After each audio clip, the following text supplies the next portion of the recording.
이제 저녁 8시 30분 퇴근 후 퀴즈 한판. 혼자 하지 마세요. 같이 해요. 매일 저녁 8시 30분 많은 참여 바랍니다. 화요일에 명인들의 보기 출발하도록 하겠습니다. 반갑습니다. 김근우입니다. 자, 지난 한 주간 잘 보내셨나요?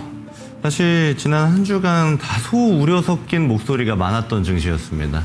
근데 결과적으로는 지난 한 주가 오히려 우리 증시한테는 그리고 우리 투자자로서는 상당히 매수할 수 있는 좋은 기회였고 오늘까지도 굉장히 좋은 모습이 유지되고 있는 증시입니다. 그렇다 보니까 제가 지수 브리핑 때도 이야기 드리겠지만 박스권 상단까지 다 왔어요. 그래서 주요 노이즈들이 작용하고 있는 것들이 명확해지고 있는 순간이기도 합니다.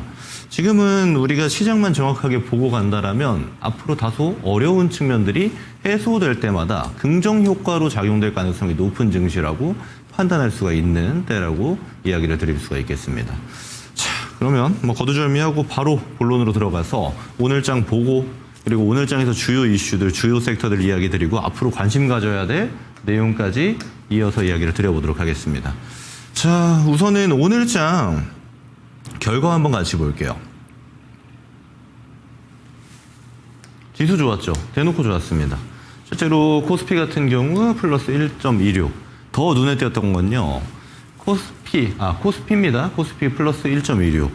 더 눈에 띄는 건 코스피 중에 대형주들, 코스피 100 같은 경우 플러스 1.5. 그러니까 지수보다 더 좋았죠. 그러니까 중소형주들이 주로 이끌었던 최근 장을 세워 오늘은 사뭇 달랐습니다. 대형주들이 밥값을 톡톡히 해줬어요. 덧붙여서 그러면 코스닥은 안 좋았냐? 코스닥도 무난히 좋았습니다. 플러스 0.76. 자, 그러면 개별 종목들이 어땠는가도 좀 지켜볼 건데 상승 종목 수가 1,500개가 넘죠. 약 1,600개 가까이 되지만 1,500개. 하락 종목 수 보게 되면 한 900개 정도 잡힙니다. 다른 말로 하면 압도적으로 상승 종목 수가 많았다라고도 이야기를 드릴 수가 있겠어요. 그리고 얘네가 이제 지속성을 얻을 가능성이 높을까요? 앞으로도 그럼 상승 종목 수가 더 많을까요? 무난한 장세가 이어질까요?는 지금부터 드릴 내용을 토대로 같이 한번 살펴보도록 하겠습니다. 자, ADR 지표입니다. 제가 종종 가져오는 ADR 지표죠. 제가 이 내용을 8월 말에도 가져왔었고 9월에도 이 명인들의 복귀에서도 그리고 유튜브 공개 방송에서도 비슷한 이야기를 드렸습니다. 어떤 내용인지 같이 한번 살펴볼 건데요. 지금 코스피 같은 경우 89레벨, 코스닥은 86레벨에 있습니다. 네, 여기서 더욱더 중요한 거는 그러면 처음 보시는 분들도 계시니까 100을 기준으로 ADR은 봅니다. 100은 상승 종목 수가 5개 있으면 하락 종목 수 5개 잡히는 거예요. 비슷하다 이런 정도입니다. 자, 그러면 얘가 120이 되면 어떨까요? 과매수가 잡힙니다. 자, 과매수 잡히면 당연하겠지만 너무나도 높아요. 이제 내려가야 돼요의 분위기가 잡힐 테고 자, 그 다음 80이겠죠. 과매도가 잡힙니다. 그럼 너무 많이 팔았어요. 이제는 살 것 같아요가 잡히는 분위기가 형성이 되는 게 80의 레벨이라고 볼 수 있는 거예요. 자, 그럼 이걸 기준으로 해서 지금을 살펴보도록 하겠습니다. 자, 코스피 89, 코스닥 86. 둘 다 전혀 비싸지 않아요. 최근에 무난한 증시가 펼쳐지고 있는 게 ADR 기준에서는 이어서 차트 보겠습니다. 오히려 괜찮다의 분위기죠. 자, 과거와 상당히 유사한 형태가 이어질 가능성에 대해서 제가 8월장 또 7월장 열심히 이야기 드렸던 이력이 있습니다. 자, 볼게요. 작년부터 보게 되면 결국 과매도권에 진입을 하게 되면 매수권까지 왔었고 과매도권 진입은 다시 매수권까지 또 과매수권에 유지가 되면 매도권으로 내려가는 모습을 보여줬던 ADR입니다. 자, 그러면 우리가 하나의 지표로서 이 시장을 분석할 때 시장 전반적으로 보게 되면 과매도권에서는 좀 사는 게 유리하겠구나. 과매수권으로 진입하게 되면 좀 파는 게 유리하겠구나 정도의 스탠스는 우리가 알고 갈 수 있어요. 자, 그럼 지금은 어떤가 한번 볼게요. 코스피, 코스닥 마찬가지입니다. 둘 다 과매도권 주변에 횡보가 나오고 있어요. 이거는 쉽게 이야기하면 지금부터 또 다른 조정이 발생하게 되면 이제부터 조심해야 돼요, 다 팔고 나가야 돼요의 관점이 필요할까요? 아니면 다시 또 사야 되겠구나가 나올까요? 계속 조정 나오면 사야 되는 관점으로 보셔야 됩니다. 제가 이 얘기를 드리는 이유는 자, 지수 차트 보면서 제가 한 번 더 좀 설명을 드려보도록 하겠습니다. 자, 업종 놓고요. 자, 위에가 코스피, 밑에가 코스닥입니다. 중간에 거래는 좀 빼고 같이 한번 볼게요. 제가 말씀드리고 싶은 건 이런 겁니다. 정말 많은 의견들이 분분했던 이번 7월, 8월의 지수 횡보 증시였습니다. 이때죠. 코스피 코스닥 마찬가지입니다. 제가 가장 많이 봤던 이야기들은 이런 거였어요. 항상 9월장은 조정입니다. 팔고 나가야 됩니다. 조심해야 됩니다. 근데 제가 8월 그래도 그렇고 지난주에도 그렇고 이 비슷한 의견을 드린 게 이렇게 과매도 잡히면 더 사야 됩니다의 의견을 드렸었어요. 자, 근데 지금에 와서 한번 볼까요? 자, 팔고 다 나가야 된다는 사람 조용하죠. 네. 그래서 이런 겁니다. 주식은 과거의 통계 우리가 유의미 있게 봐야 되고 어떤 형태의 증시가 과거에 펼쳐졌는가를 토대로 앞으로의 힌트들을 얻어가야 되는 건 맞습니다만 무작정 과거의 데이터들 역대 9월은 조정이었으니까 이번에도 조정이다라고 맹신하는 거는 불필요하다. 이렇게 저는 이야기 드리고 싶은 거예요. 결국에 제가 ADR을 보여드리면서 사야 된다. 그리고 지금 관심 가져야 될 업종들은 정해져 있다 하면서 말씀드렸던 조방원 라인 그리고 기술주로 보면은 바이오 반도체 라인이 계속 주인공의 역할을 하고 있습니다. 그 지점들도 섹터를 보면서 같이 이야기를 드릴 텐데 대표적으로 오늘 반도체가 열심히 쏴주니까 대형 반도체도 같이 쏘니까 역할을 해주고 있죠. 코스피에서. 그리고 그동안 바이오가 열심히 엑셀을 밟아주면서 코스닥에서도 매수세가 진행이 되고 있다는 사실 알고 넘어가도록 하겠습니다. 자, 그러면요. 지금 각 섹터들 중에서 핵심이라고 볼 수 있는 애들은 알 수 있겠는데 오늘 장의 주인공들도 같이 한번 살펴보게 되면서 앞으로 전략을 이야기 드려보도록 하겠습니다. 자, 우선 먼저 봐야 되는 건 요 얘기 드려야겠네요. 지금 지수 보게 되면 두 가지가 있습니다. 먼저 첫 번째. 얘네가 5월장, 6월장 사실 거의 브레이크 없이 올라왔죠. 그리고 7월부터 해서 횡보가 이어집니다. 코스닥도 상당히 유사하고요. 자, 그럼 여기서 우리가 봐야 되는 거는 뭘 토대로 올라왔는가를 보면 알 수 있어요. 그러면 그게 무너지게 되면 앞으로 내려갈 가능성도 충분히 있기 때문에 그럼 뭘 토대로 올라왔는지 딱 두 가지를 말씀드려 보도록 하겠습니다. 첫 번째는 자, 일단 거래가 많아졌습니다. 그래서 대금 자체가 늘어났고 이 대금의 주체는 외국인이었습니다. 과거에 이제 수급 동향을 보게 되면 다 나와요. 이런 것들은 제가 디테일하게 풀진 않겠습니다. 그래서 거래 대금이 빵빵하게 붙었었고 이 주체가 외국인이었기 때문에 이 외국인이 이탈되는지가 상당히 중요하고 이 외국인이 다시 붙어주는지에 대한 여부가 앞으로 증시 방향성에 상당히 중요하겠죠. 근데 지금 사실 외국인들이 좀 붙고 있긴 해요. 근데 여기서 더 봐야 되는 거. 두 번째 요건이 있었습니다. 거버넌스입니다. 이거 제가 몇 번 이야기 드렸죠? 정말 많이 이야기 드렸습니다. 정부 정책. 그리고 지금 세제 개편안을 토대로 해서 발생하고 있는 상법 개정 후속 법안들. 그리고 대통령 시행령으로 지금 바꾸려고 했었던 대주주 양도세가 어떻게 픽스가 나는지에 대한 것들. 중요하다고 이야기 드렸어요. 이건 자체적인 노이즈고 거래대금 외국인은 글로벌 매크로를 봐야 되는 영역입니다. 자, 그러면 이게 어떤 방식으로 이루어졌는지 하나씩 데이터를 살펴보면서 이야기를 드려보도록 하겠습니다. 자, 이 두 가지의 요건이 다시 붙어준다면 저는 지수 상승도 충분히 예측해 볼 수 있다고 보고 있어요. 자, 첫 번째. 일단은 거버넌스입니다. 자, 오늘 증시 보게 되면 증권주들 엄청 좋았죠. 증권만 좋은 게 아닙니다. 사실 안에 내용을 보면 오늘 그리고 어제가 중요했는데 어제는 이제 양당의 당대표와 함께 대통령과 회담이 있었죠.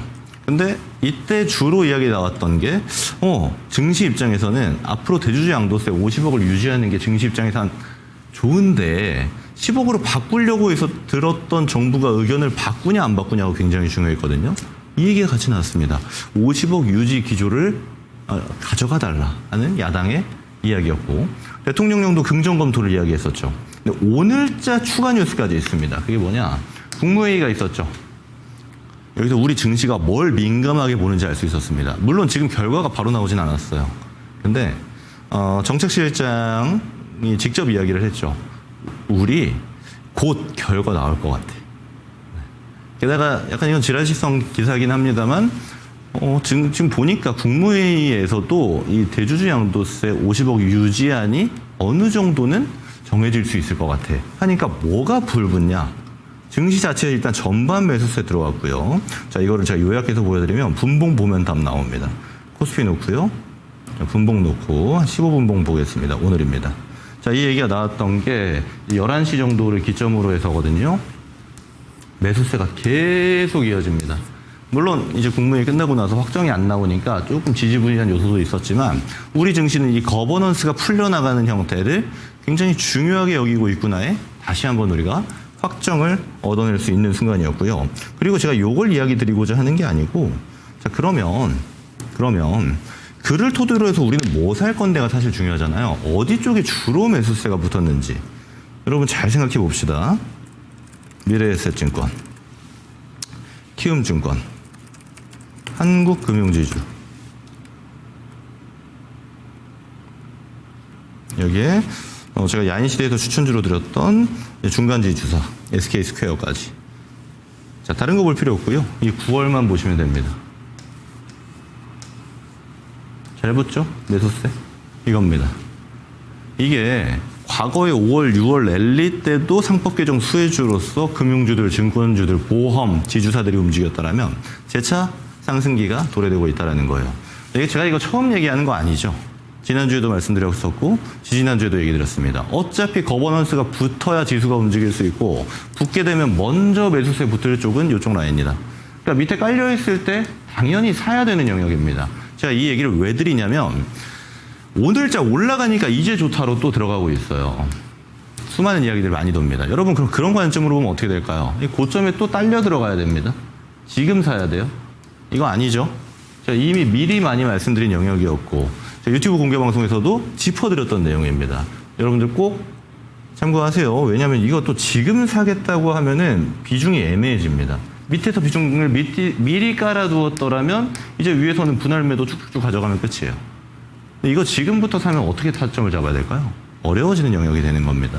그래서 이쪽은 이제는 사는 것보다는 제 얘기를 듣고 사셨던 분들이 익절하는 단계의 형태로 보는 구조다. 이렇게 판단하시는 게 좋고 여기서 우리가 관심 가져야 될 종목들 그럼 지금부터 뭘 봐야 되나요? 할 때 제가 끝나기 전에 말씀드릴 거니까 좀만 기다려주세요. 그래서 먼저 움직이는 게 이쪽이었고 시장 매수수도 같이 붙었던 게 이 거버넌스의 영역이었습니다. 자 그럼 조건값이 두 개 중에 하나는 일단 풀렸어요. 그죠? 근데 두 번째 조건이 이제 붙냐 안 붙냐가 상당히 우리 지수에도 또 개별 종목들에도 중요한 영역입니다. 바로 매크로의 영역이고 외국인들이 붙을까 합니다. 자, 먼저 첫 번째 봐야 되는 거는 10년물입니다. 제가 이 얘기 왜 드리냐면요. 지난주에 이제 고용보고서 나왔는데 고용보고서 다시 한번 엄청난 쇼크 나왔습니다. 결국 미국의 이제 기준금리, 금리 인하 기조가 잡혀 있다라는 거고 금리 인하 구조가 잡혀 있는 단계에서 먼저 반응하는 건 바로미터 10년물 채권금리입니다. 채권금리 수익률이죠. 정확하게 보면 4.0대까지 내려왔어요. 급락입니다. 자, 이게 그러면 왜 중요한가요? 라고 이야기 주실 수 있잖아요. 얘가 지금 10년물이 밑으로 반응하고 있다는 건 당연하겠지만 지금 금리 인하 구조가 세게 잡히고 있어요.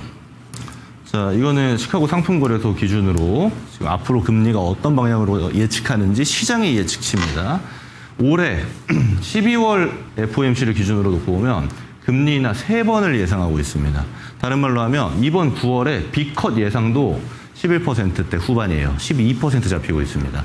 그럼 금리 인하는 사실 기정사실화가 거의 되어져 있는데 물론 이번 주에 뭐 CPI, PPI가 있습니다. 사실 제가 바라보기에는 큰 변수는 없을 겁니다. 금리 인하 가능성이 굉장히 높아진 지금의 상태다라고 판단할 수 있는 거고 이게 그럼 외국인 매수세에 뭘 영향 줄 거냐? 여러분 일단 보셔야 되는 건요. 환율입니다. 제가 예시를 말씀드릴 거고 하나는 기본을 말씀드릴 건데 이 금리 인하 구조가 되면은 자 선진국 시장이 금리 인상기에 좋죠. 안정적인 수익률을 확보하기에 시장 수급이 선진국을 타겟하는 건 인상기입니다. 금리가 그리고 고금리가 유지될 때예요. 자 그러면 돈이 이제 선진국에서 신흥국 시장으로 넘어갈 때가 언제냐라고 봐야겠죠. 이게 인하기입니다. 자, 그 우리 어디 있죠? 우리 선진국 시장 같잖아요. 전혀 아닙니다. 우리 신흥국이에요. 자, 그럼 대한민국 시장의 기준으로 보면은 언제가 지금 유리할까요? 지금 금리 인하 구조가 나타나고 있을 때가 눈여겨봐야 되는 순간입니다. 그리고 그게 지금 달러 약세로도 이어지고 있어요. 실제로 달러 인덱스 같은 경우도 지금 100포인트 유지 못하죠. 97, 곧 있으면 96, 95 나올 것 같습니다. 결국 상대적으로 자, 달러가 있고 원화가 있다라면 원화의 상대적인 강세가 유지될 가능성이 매우 높은 시점입니다. 그리고 여러분 잘 기억하시겠지만 이게 언제인지 아세요? 여기 장대 음봉 여기 1450원 위에 있었던 환율이 급락이 나왔던 게 이게 4월입니다. 자, 재미있는 차트 하나 보여드릴게요. 사실 그다지 재밌지는 않습니다. 네. 뭐냐? 코스피예요. 4월 초 달러 인덱스가 빠지면서 원화 강세가 나왔던 게 여기부터입니다. 그러면 이 달러가 결국 약세로 이어지고 원화의 강세가 점쳐지는 지금의 금리 인하기에서 다시 한번 우리가 예상할 수 있는 건 1380원대에 있는 지금 원달러 환율이 더 내려가는 거고 1350원 레벨에 도달하게 되는 것까지 기대가 되겠죠. 실제로 그러면 이러면 지수 전반적인 수급은 좋아질 수밖에 없는 구조다라고 우리가 예상을 할 수가 있는 겁니다. 자, 그래서 그러면 두 가지 조건값이 있어요. 먼저 설명드렸던 게 이제 거버넌스죠. 거버넌스는 아직 결정은 다 안 났습니다. 물론 이야기가 막 나오고 있죠. 자, 그러면 그거를 설명 잠깐만 더 드리자면 디테일하게 지금 이야기 나오는 오늘도 장중에서 수급이 붙었던 게 대주주 양도세입니다. 자, 대주주 양도세 같은 경우는 뭘로 결정이 나죠? 네, 이게 시행령으로 결정납니다. 대통령이 알아서 이제 결정을 하는 거고 여기 이제 추가로 봐야 되는 게 3차 상법 개정안 지금 들어가죠. 자사주 소각 의무를 집어넣을 건데 지금 들고 있는 걸 소급해서 적용할 거다. 6개월 뒤에 시행할 거냐, 1년 뒤에 할 거냐, 아니 즉시 시행할 거냐. 증시가 바라보는 건 즉시 시행입니다. 하지만 그렇게 될 가능성은 거의 없죠. 일단 자사주 소각을 12개월 중론으로 보고 있습니다. 이것도 9월 말에 결정이 날 거예요. 이거 다 9월 타겟입니다. 자, 플러스로 해서 지금은 이제 논의되고 있지 않지만 예를 들어서 중소형주 중에 우량주들 주가 절대 안 올라가죠. 상속세에 대한 노이즈가 있습니다. 특히나 상속 단계에 있는 기업들이 지금 굉장히 많아요. 국내 증시에는. 그러면 이 상속세에 대해서 지금은 논의하고 있지 않지만 올해 끝나가는 시점부터 논의하겠다라고 일단은 이야기가 나오고 있거든요. 이거 얘기 어떻게 나오는지도 지켜봐야겠죠. 그리고 마지막으로 작년에 시행했지만 지금은 이제 흐지부지 된 정책 밸류업입니다. 이것도 어떻게 나오는지까지 지켜보시면 거버넌스는 거의 끝이다라고 보시면 돼요. 이게 하나씩 해소가 될 때마다 증시는 상승작용으로 이어질 가능성이 굉장히 높습니다. 네, 하여튼 요약본으로 좀 말씀드리다 보니까 추가 내용을 제가 설명을 못 드렸는데 하나씩 좀 찾아보시면은 내용은 아실 수 있을 거예요. 자, 이어서 좀 보도록 하겠습니다. 자, 그래서 지금 증시가 풀어야 될 숙제들이 있고 풀려나가는 과정 속에서 호재로 느껴지는 것들이 당연히 있는데 재료도 중요하겠죠. 그래서 뭐 살 건데 오늘 잘 갔던 애들 물론 꼭대기에서 살 수는 없겠죠. 그 중에 하나 더 이야기 드리겠습니다. 바로 반도체입니다. 자, 오늘 이제 반도체는 시장을 지배했어요. 제가 오프닝에서도 반도체 너무 좋다라고 얘기 드렸었고 이전부터 너무너무 좋다는 얘기는 너무 많이 자주 드렸기 때문에 그 내용은 좀 생략하고 지금 반도체 이야기 좀만 더 드리자라면은 키워드들이 등장하고 있습니다. 특히나 이제 CXL, 퀄통과가 이제 마벨향으로 진행되고 있죠. 삼성전자, SK하이닉스 마찬가지입니다. 그리고 여기 뉴스에는 없지만 지금 D램도 판가 계속 괜찮아지고 있죠. 공급 물량을 조절했기 때문이다의 논리가 지난달까지입니다. 이번 달부터 공급 물량도 늘리려고 하고 있어요. 추가로 낸드에 대해서 지금 골드만삭스 보고서 올라오고 있죠. 가격이 너무 좋아지고 있다. 이거 또 하나의 제가 반증을 드리는 게 뭐냐면 지금 메모리 기업들 중에 이제 선발 때 후발 때 저는 다 괜찮다라고 봅니다. 우선 올해 초부터 너무 좋다라고 얘기 드렸던 HBM 라인은 이미 뭐 고가격대로 놀고 있죠. 이스페타치스부터. 근데 레거시 라인도 너무나도 좋은 게 유지되고 있다라고 볼 수 있는 거고 덧붙여서 지난 일주일 동안 미국장의 대표 종목들이 움직인 동향입니다. 일주일편인데 주로 좋은 애들 보세요. 브로드컴, TSMC, 오라클, 구글 다 AI향 종목들이거나 반도체의 고객사들입니다.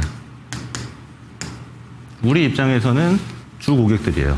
무슨 말씀 드리고 싶은 거냐면 결국 얘네들이 올라가고 있는 구조가 뭐 단순히 테마주들이 아니죠. 그럴 레벨의 종목들이 아닙니다. 지금 시장에서 우리가 하고 있는 일들, 얘네 입장에서 우리가 하고 있는 것들 더 캐파 키울 거야, 더 성장할 거야, 더 투자할 거야를 대놓고 보여주고 있는 기업들이에요. 결국 우리가 팔고 있는 것들을 반도체 기업들 입장에서는 나쁠 게 전혀 없는 구조입니다. 실제로 우리 입장에서는 이제 미국 장을 좀 따라가는 형태도 강하다 보니까 반도체 기업들은 지속 관심 유지입니다.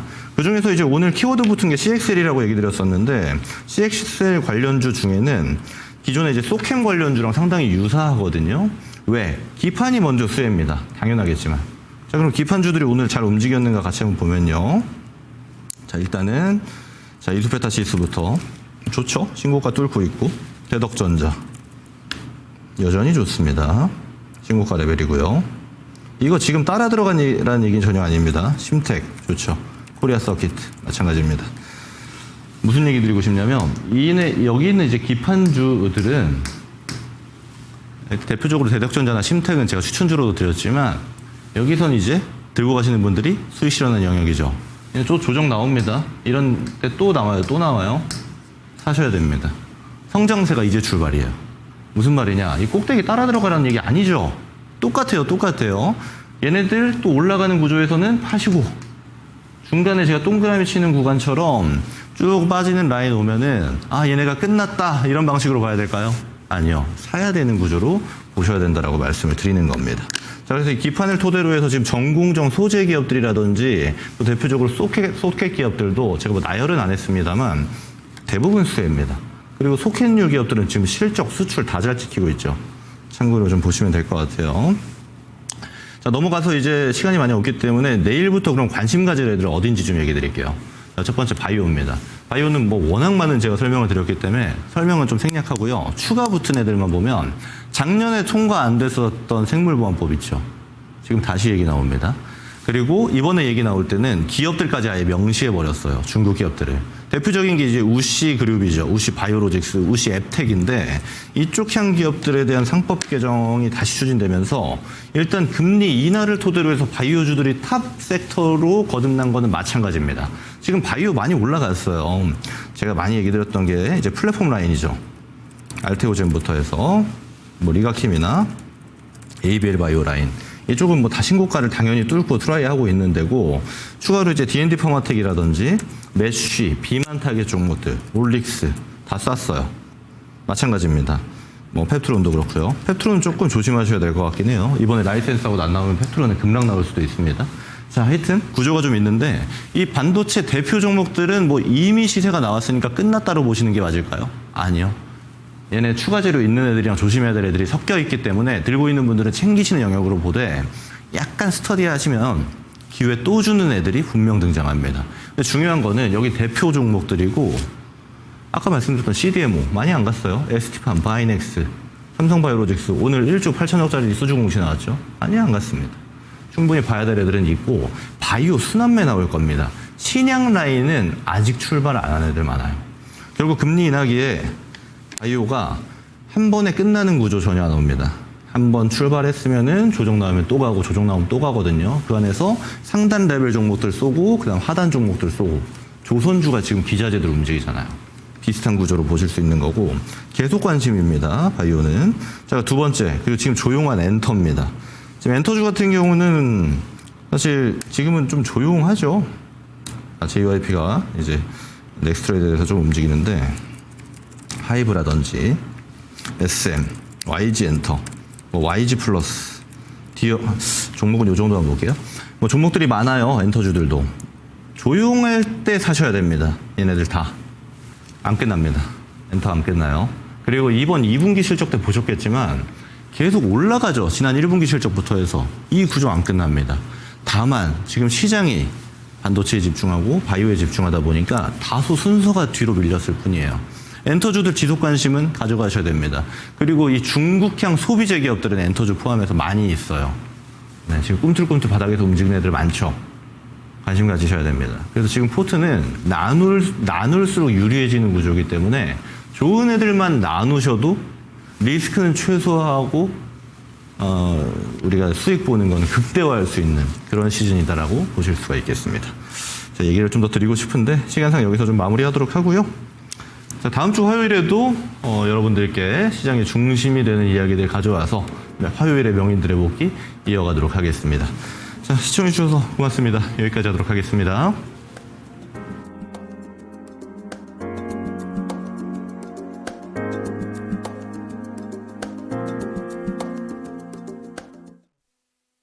본 방송은 투자 판단을 위한 조언일 뿐 투자 판단과 결과에 대한 책임은 투자자 본인에게 있음을 알려드립니다.